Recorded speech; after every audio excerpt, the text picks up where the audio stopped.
Alrighty, so we're going to do a demonstration of the Riven versus Irelia matchup. I personally feel like this is a really hard matchup, especially when Irelia is a good Irelia player. She can really dominate this lane if she knows what she's doing. So I personally find this, if not the hardest, one of the hardest matchups there is as a Riven.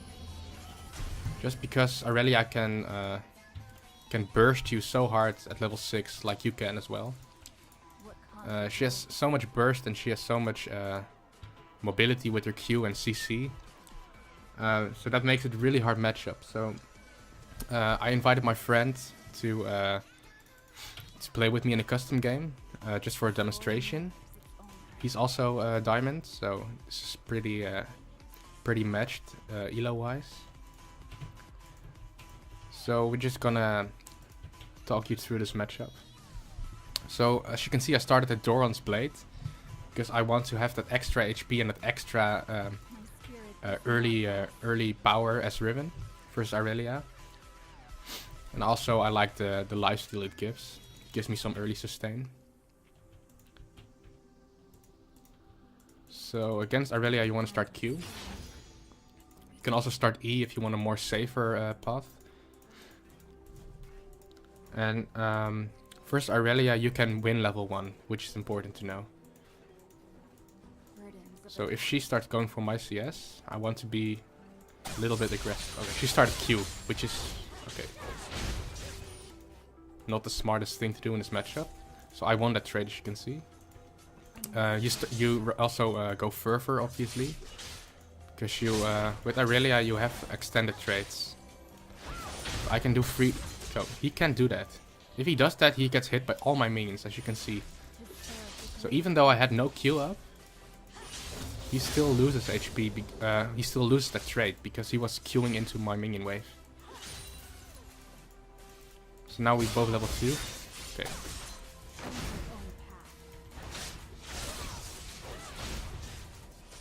It's a mistake by him.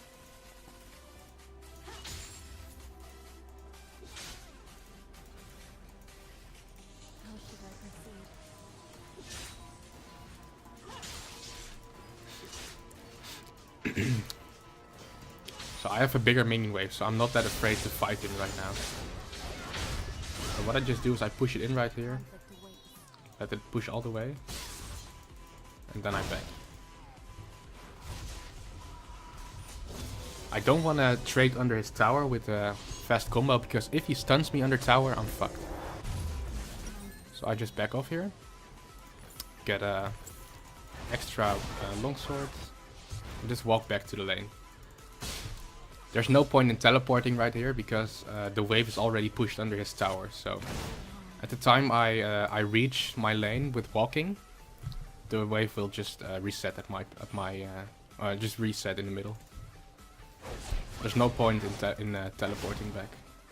It's better to save your teleports in case you really need it, in case you get ganked or in case you get pushed out or you get killed, for example.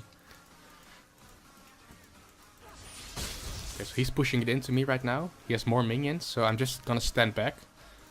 I don't want to fight him in his minion wave, and I don't want to fight him because he's level 4. So I just want to sit back right here, let the wave push into me. If he does that, just E out. And he tanks my minions, as you can see. And he just wasted his Q and his W. There's no point in fighting him in such a big minion wave. You can do that. And just back off.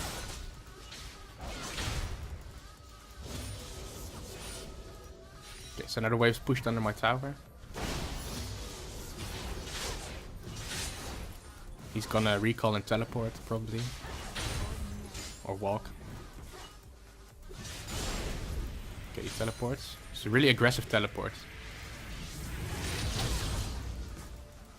Keep in mind, when Irelia is more HP than you, she cannot stun you. Okay, that's bad on her part. Tank minion wave. Now I can't stand here because I have no abilities up. And he can just all in me. I can go for a double cast right now.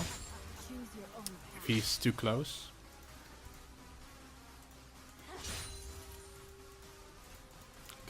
So he's healed up a bit. I cannot do double cast right now. It won't kill him. He will just stun me and fuck me up.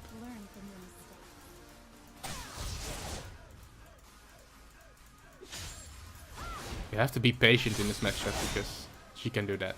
Okay, so now she wasted. Okay. She wasted her Q right now and her E. So now I can be aggressive. Let's fuck up. And she's dead. Okay, so now we got first blood. And what we want to do is we want to push this wave as fast as we can. Because she has no teleport. So we want to push this into her tower so we can back. Doesn't matter if you miss a few farms. Of course it's a pity to lose the cannon, but it's better than letting it freeze for her. Okay, so now we get our Phage. We can get our refillable potion. We just walk back to lane again. So this is such a huge minion wave, so it will push itself in, as you can see. So it's not that big of a deal that it that he had still some minions left right here. Okay, so now we are level 6 and we are ahead in a kill and in items. So excuse me. So now we can be more aggressive than we were. Because Irelia cannot go for this farm unpunished. So we can stand right here. Okay, she's level 6 as well right now, so we have to respect that. Irelia's level 6 is really strong. She's also going Dirk. As you can see, serrated Dirk. So she has really, she has a lot of AD right now, a lot of bursts. So we have to respect that. So we just let her push in again. She has more minions at her side, so she's gonna push in. Plus she's auto-attacking them. So just be patient, let it push in. And you don't want to force anything against Irelia. Because if you force anything, she will stun you, and she will burst you, and you will be fucked. Because in one trade, without her ulti, she can like get you to half HP already. While you are still stunned. And then once you are not stunned anymore, she just walks back, and she just bursted you for half HP without you doing anything back. So that's what you don't want to do. So you want to get it pushed into your side. And then you want to try to... Okay. And then you want to try to set up a freeze, or you want to try to trade with her under your tower.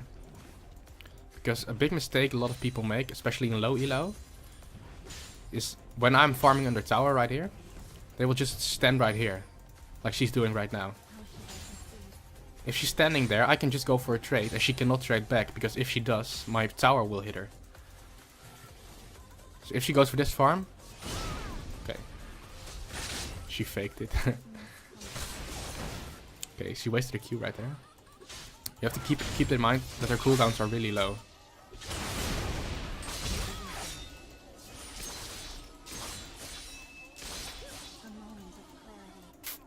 Okay. Can't really do much right here. I think I'm gonna back and gonna teleport back. I thought she was going to fight me right there. That's why I ulted. But it's a mistake on my part because I missed my stun. So there's no problem. That's why we save our teleport, right? So when something like that happens, we can just recall, teleport back, and we are full health again. Okay. She has no ulti. See what she does?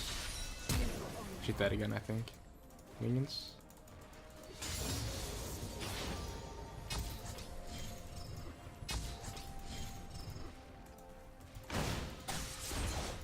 Cheeky. I have Phage. Think I'm still gonna get it? No. Okay. Okay, that was well played by him.